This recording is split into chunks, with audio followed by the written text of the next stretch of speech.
This is cerebral cinema. Movies of the mind. Get this and get it straight. Crime is a sucker's road, and those who travel it wind up in the gutter, the prison, or the grave. This time, inside of 2 hours, a lavish mansion seethed with suspicion, a sealed cabin filled with gas, and an artist's retreat had a corpse on the floor. All because one man was too good-looking to be true to anyone. From the pen of Raymond Chandler, outstanding author of mystery, comes his most famous character and crime's most deadly enemy, as we present The Adventures of Philip Marlowe.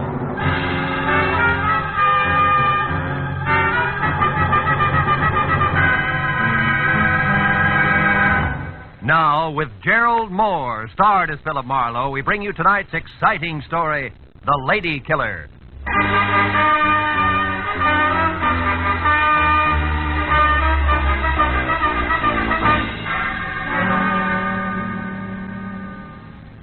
The longer I sat in my office with my feet up on the desk and thought about it, the more convinced I became. Paul Niles was unquestionably the handsomest man I'd ever seen. He had a face that belonged on a Greek god, only his features were better, more finely chiseled. They looked as though they'd been molded out of alabaster from a blueprint by some inspired genius. And the classic side view he presented made the great profile show up like a bowl full of shredded wheat.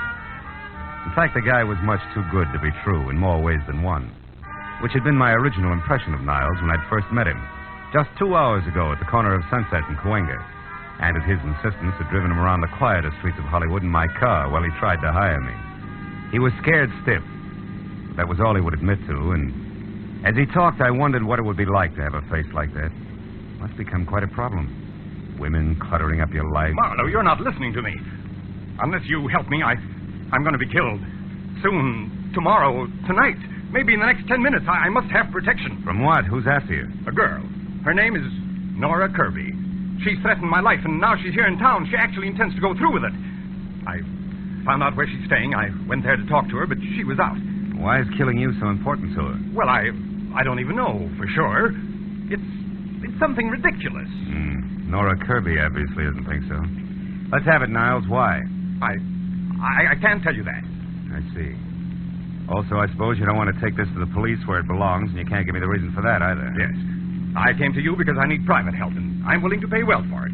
Now, you don't have to concern yourself with the reasons. Simply see that Nora doesn't get to me. Now, here, as a starter, here's $200 for just that. Keep it. I only accept money from the people I work for.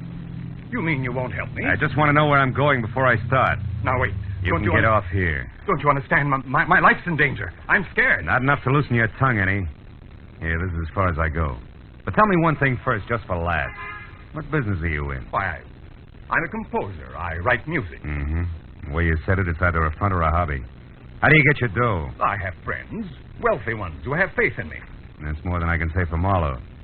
So long, Mr. Niles. Go on. Out. All right. But here, at least take my card, and please call if you change your mind. I'm desperate, Marlowe. I'll pay you even more if you'll only... Goodbye, Mr. Niles.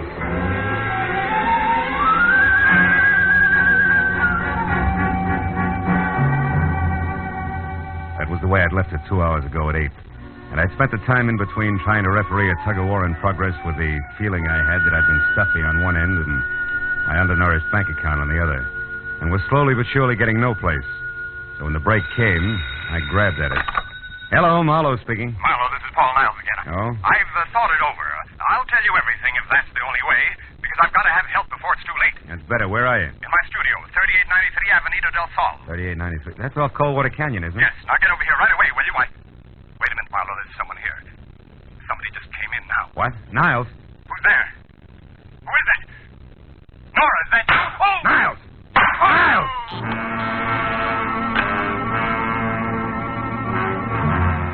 When Niles' phone went dead, I hung up, ran to my car, and was headed for Coldwater Canyon before I stopped to think of what I'd heard on the telephone could very easily have been bait for a patsy routine. Because I had nothing more to go on now than before, except Niles promised to tell all. That had got no further than gunshots. But I was already well on one easy way to find out, so I corkscrewed my way over the mountains to Avenida del Sol and followed it to number 3893, which was a straight-up driveway edged narrowly into the hill face that ended on a gravel shelf just big enough for the redwood and glass studio, a generous helping of imported jungle for landscaping in a circular parking space. As my headlights flashed across the tangle of overhanging trees in the center, They trapped the figure of a woman running. She stopped, crouched, and looked back into the glare like a cat does, then darted to the darkness again. But I caught her at the corner of the house. Just a minute, baby. Not so fast on the curb. Let me go. Let me go. Not until we've been properly introduced and had a chance to talk a lot of things over, Nora. Nora. Yeah, Nora Kirby, girl with murder on her mind. No, you got the wrong person. My name's not Nora. It's Lynn. I don't know anyone like that. Lynn what? Lynn Horton. Lynn Horton. Mm-hmm. Okay, Lynn Horton. What's inside that got you so panicky you can hardly stand up? Is it Paul Niles? Yes. I gotta get away from here. And it actually happened, huh? He was shot. Is he dead? I don't know. I think so. How did you know about it? Who are you? Name's Marlowe. Come on, Lynn Horton. Let's take another look. No, I couldn't bear it. Can't see him through the window. Means you must have been inside. Inside? No, I wasn't. Now, look, baby, you're too jittery to try to lie. Let's have the key. Come on, give. It's better. After you. Go on, inside. Now, where is it? Yeah. Paul. Come on, Lynn. Come over here away from me. I can't believe it. I can't. What's your connection with him? I was just a friend. I tried to help him with his music. Mm-hmm. The price on the merchandise you're wearing, you must be one of those mentioned. What do you mean? If you got dough and it shows, we'll skip that. Assuming you didn't kill him, you must have had some reason for showing up here tonight. What was it? Well, I only wanted to... Did you hear that? Someone's outside. Yeah, get the light. There. On the terrace. Something moved down there. I'm going out to see who it is. And listen, there's no such thing as welcome visitor just now, baby, so you stay here, understand? And don't budge. I felt my way out the door, down the stone steps toward where we'd seen the movement, and along the wall to the far end of the terrace. There was no sound. Nothing moved. Whoever had made the noise had gotten away clean. So I headed back to the house, and that's when I heard it. I started after it with my shin against the first rock garden. Stop me cold! Ooh. Instead, I listened to her drive away. Called myself a few unpleasant names and concluded that Lynn Horton, or whatever her real name was, had been quite as scared as she acted. After I limped inside, turned on the light, and reached for the phone, I stopped at the word Nora above a pretty girl's picture on a newspaper clipping sticking out of Paul Niles' pocket. It carried a New York dateline and said that Nora Kirby, convicted of manslaughter in a traffic accident, had been released after serving 3 years. At the bottom of the story, scrawled in ink, was the message. 3 years for something I didn't do, to get something I couldn't have.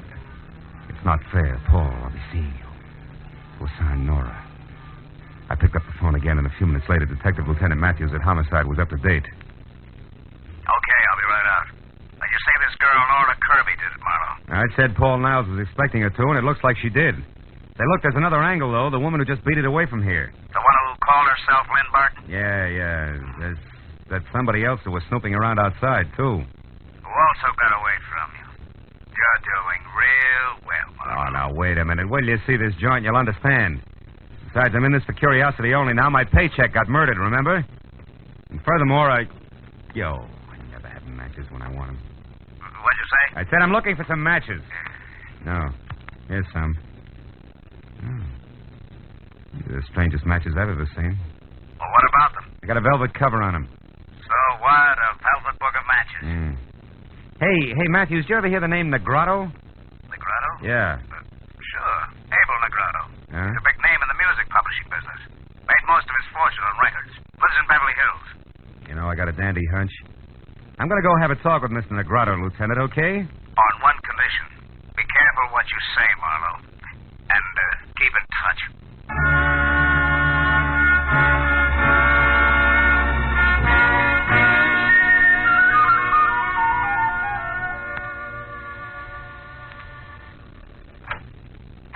Good evening. You aren't Mr. Negrotto, are you? No, I'm not. I'm Garrett Horton. Mr. Negrotto is busy. Horton? Yes. Something wrong with that? No, it's a more common name than I suspected, that's all. Will you tell Mr. Negrotto I'd like to see him for a few minutes on an urgent matter named Marlowe? Perhaps you didn't understand me. Mr. Negrotto and I are in the middle of a business conference. We can't be disturbed. No, you can't be disturbed. Well, look, No. Mr. Horton, a man was murdered tonight, and one trail leads from the co-op straight to this front door. Either Negrotto talks to me here now or later at police headquarters. You decide. Well, if that's where you feel, come in. You an officer? Not exactly. I'm a private detective. I see. Well, follow me.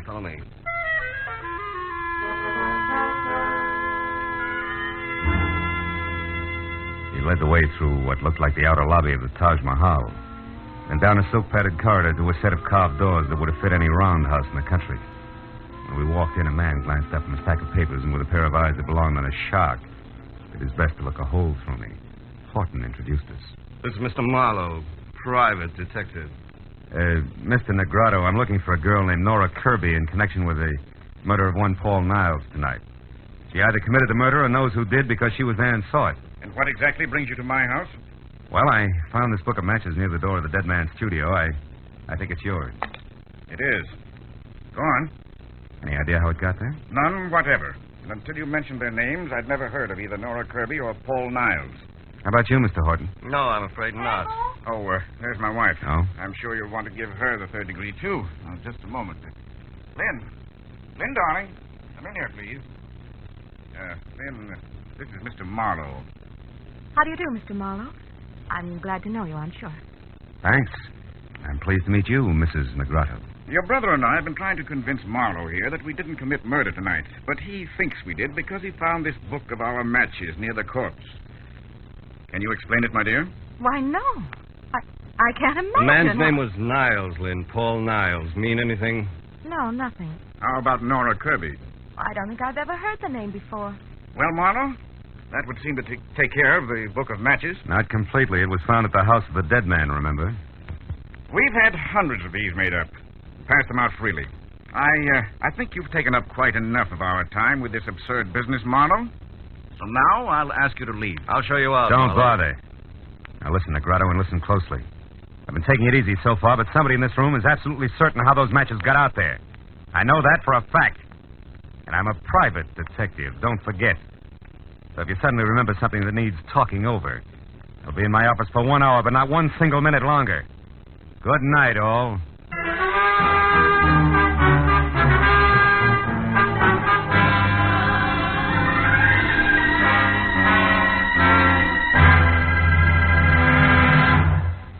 In just a moment, the second act of Philip Marlowe. But first, every Sunday afternoon, CBS brings you two outstanding programs of music.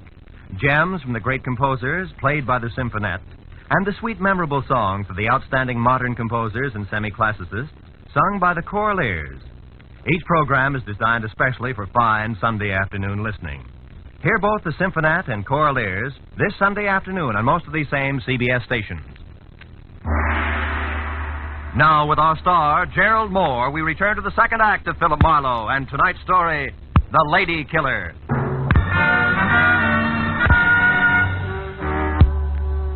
When I started back to my office on Cahuenga, I figured that there was an even chance that the double talk I'd left in my wake might stack up in the center of the Negrato living room floor like so much dynamite, which, if touched off by the book of matches, could cause an explosion that would jar loose a few facts about the lives and loves of the late Paul Niles.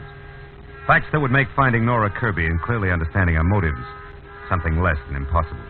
And 20 minutes later, when I was slouched behind my desk and listening to the staccato report of a pair of high heels clicking sharply toward my door, I had a hunch that my theory of violent detonation was not just wishful thinking. When the door opened without the formality of the knock, that hunch turned a sure thing because the visitor was a not-quite lady called Lynn. Mr. Marlowe, And before she could speak her piece, the phone rang and sure thing graduated to cinch. It was another Negrato, the one named Abel. Marlowe, I suppose it's stupid of me to make this call, but frankly, your visit here has left me curious. You have a minute? Yeah, I think so. Hold a wire, will you? I need a light. With you in a second, Mrs. Negrato. All right, but what I have to say is important, Marlowe. So make it fast, will you? Just as fast as I can. I don't think your husband has much to say to me. Husband? Mm-hmm. That's Abel you're talking to. Yeah. Now, do you mind handing me those matches there? Thanks. Hello. Sorry to have kept you waiting, Mr. Negrato. I never seem to be able to hang on to matches. That's odd. You apparently did all right on that score tonight, Marlowe. Is that the reason for the call? More or less. Marlowe, you know as well as I do that servants, guests, anyone who's ever been in my home could have left those matches near the body of that Paul Niles. That's right, Mr. Negrato. Anybody. Which also includes you, your wife, your brother-in-law, and others in the family I've still to meet. What's your point, please? I'm in a hurry. Very well. Marlowe, I called to find out if you're holding anything back from me. If this murder concerns the Negratos beyond the appearance of those matches. I can't say. Because there is something. Because I don't know. Anything else? No, there isn't. Yes,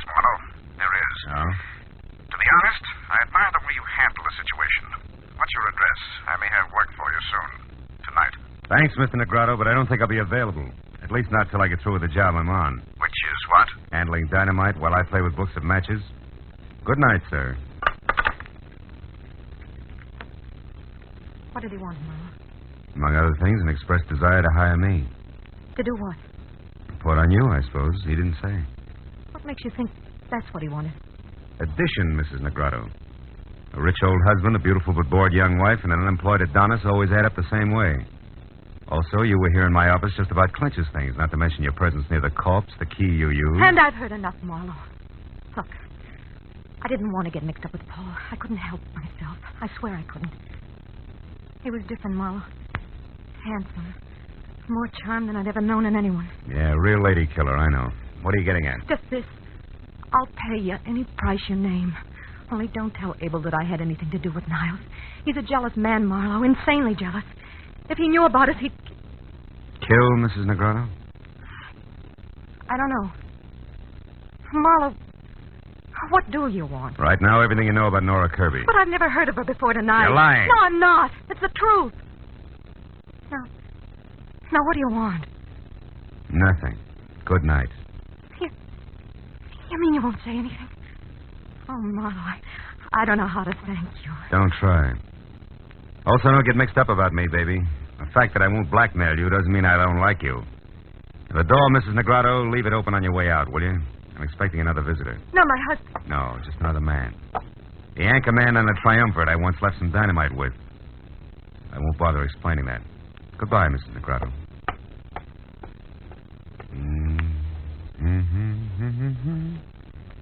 You great, big, beautiful darling. Oh. My name, Mr. Horton. I've been waiting for you. Why, Mr. Marlowe? Something I said or didn't say at the house. Not exactly. It's more a matter of intuition, high explosives, and the fact that both your brother-in-law and sister have already paid their respects. Now, what can I do for you? I'm not at all sure. It's the first time. I'm only here because I noticed something very strange about the way my sister looked at you when you spoke of the murder of this Paul Niles. When she left the house shortly after you did, I followed her here. All of which makes the next question, why, Mr. Horton? Because I don't trust her. And more important, every penny I own is tied up in a business venture of mine that her husband is backing. She originally met Abel through me, and if she should in some way be in trouble, the kind of trouble that her husband wouldn't put up with, I might suffer for it in the long run right along with her. Uh-huh. And by the trouble, Mr. Horton, you're referring to something specific, I think. I am.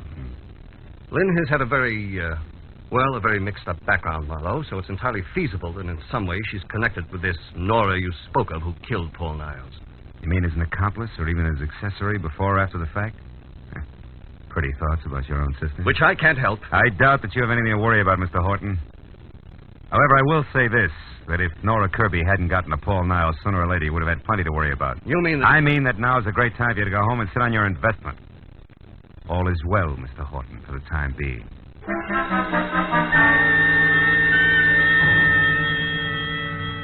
A moment after Horton left the office, I came to the hollow conclusion that although my little bombshell had exploded on schedule, damages had been light and had jarred loose neither fact nor fancy about the late Paul Niles, and much less about the elusive Miss Nora Kirby. So my next move had to be a second trip to Avenida del Sol and a report to Detective Lieutenant Matthews, which is what I was about to do when it came from someplace outside, long and loud. I ran the length of the corridor outside my door, then bellowed down the single flight of stairs to the street where in the half-light of a distant lamppost I saw the shadowed figure of a girl slip behind my car, then dart toward a storefront nearby. I started after her and stopped at a noise behind me, which was a mistake!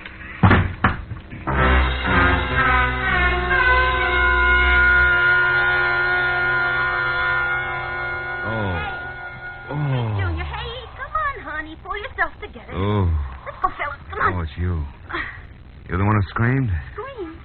Honey, you have got it, Dad. Listen, this is just Sally. Hello, Sally. Relax, honey. You're lucky a cop didn't come along first. Being drunk is one thing. The DTs is something else, I know. Last year I was in the same shape, and it took me 3 months. Now, wait a minute. Hold it, will you? Look, I was slugged, not slipped a Mickey. Slugged? Honest? Slugged, honest. If you don't mind giving me a hand, I'll get up. Ooh! Easy, honey. Here, let me help you. I'm sorry. Oh. I figured you all wrong. Never thought you were slugged. Any idea who done it? No. Look, tell me, didn't you see anything? Before you found me, I mean? Didn't hear a girl scream, see her run away? Nothing at all. Oh. Honey, you must have been out longer than you thought. Maybe... Hmm? Hey, look, this card here on the ground. Yeah? What's your name, honey? Philip Marlowe, why? Why, I'll tell you why. I'll tell you more than that. You know who slugged you, honey? A polite guy. A very polite guy who left this card. Yeah, engraved and all. Paul Niles. Know him? I used to. Won't work, sweets. Niles gave me that card earlier tonight. Must have dropped it just now. Also, Niles is dead, and you. And what? Back of that card there in pencil. Give me that, will you? Gray's Motel, 1000 Santa Monica Boulevard, Bungalow 9. Sweetheart, I may have something good here. About who slugged you, you mean? Better than that, about who killed Niles and where she can be found. Goodbye, love. Here's 5 for your trouble, and bless you. As I piled into my car, I knew that putting Niles' conversation piece about having just come from Nora's place when he first met me, together with the address on the back of his card, was taking a lot for granted.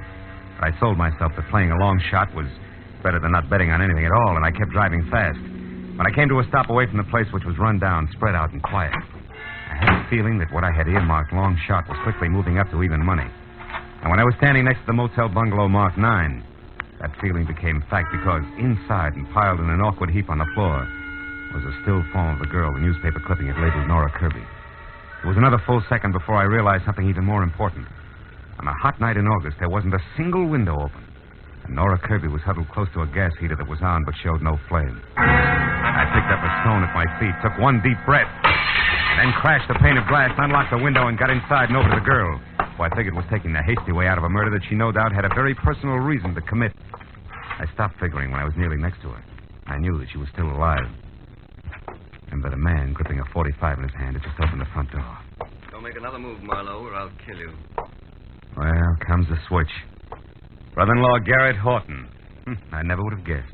You wouldn't have had to try if you kept your nose clean. Now, get away from her. Why? So she can die as a suicide, which the police will chalk off as logical, since she's already wanted for murder that you no doubt committed? Exactly. Murder I committed because there isn't anything worse one can do to a blackmailer. Well, that's it, Niles. The lady killer was blackmailing your sister.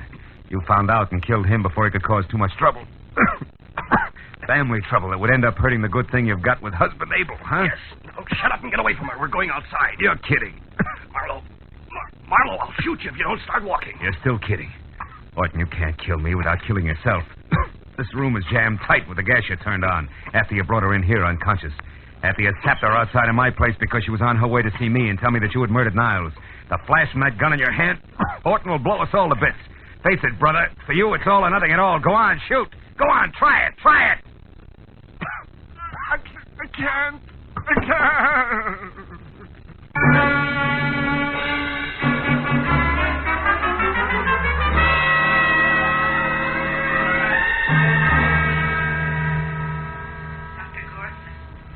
Dr. Gorson, please report to Ward You 21. can see Miss Kirby now, Mr. Marlowe. She's going to be all right, but hold her down to a few minutes, will you? All right, Doctor, just a few minutes. Hello, Nora. Been a long time getting together, huh?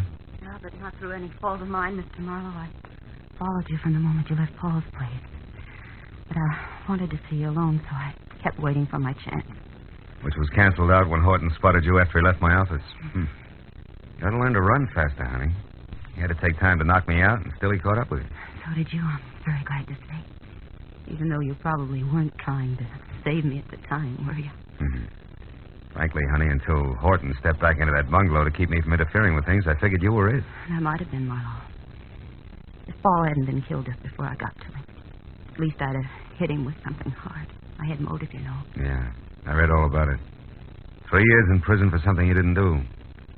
But tell me, if Niles framed you and you knew it, why didn't you go to the police? He couldn't have been that irresistible. But he was, Marlowe. And more.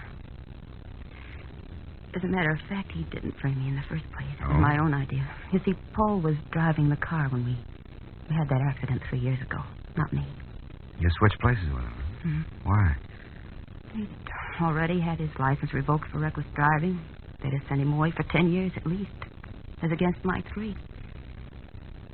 Believe it or not, at the time I couldn't think of waiting that long for him. No? Hello, Marlowe. Hello, Matthews. We checked the story. It's true enough, even if it's the kind of thing we're not supposed to be able to understand. Of course.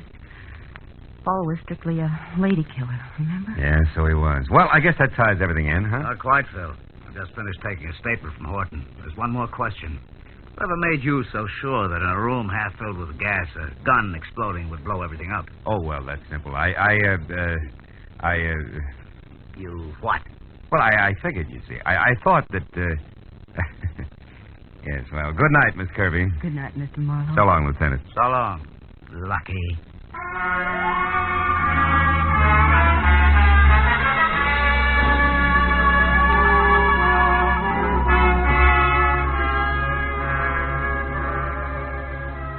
By the time I got back to the quiet of my apartment on Franklin, it was a little better than 2 in the a.m. As I sank into an easy chair without bothering to turn on the lights, I realized that for the moment I was tired. Tired of people. Their troubles, their petty little jealousies. Lady killing. What makes one man a lady killer and another... Oh, well. I lit a last cigarette, and I thought about the mountain of trouble a classic Grecian profile had built for Paul Niles. I stopped thinking when the flare of the match in my hand showed in a mirror opposite me. The mirror that also reflected the face of the guy holding the match. He was a long way from being an Adonis. In fact, he was slightly on the mud fence side. And at the moment, glad of it.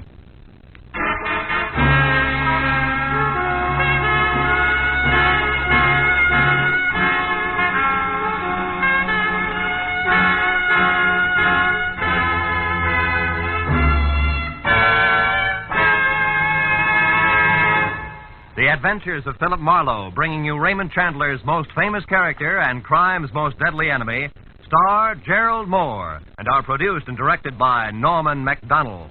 Script is by Mel Donnelly, Robert Mitchell, and Gene Levitt.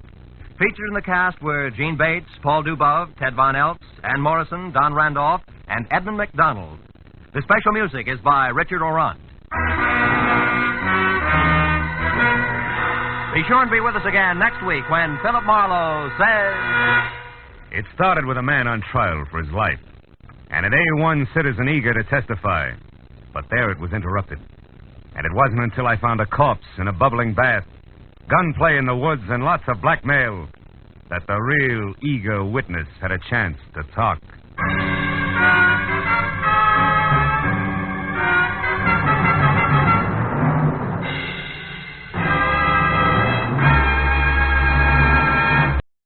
Cerebral Cinema hopes you have enjoyed this movie of the mind.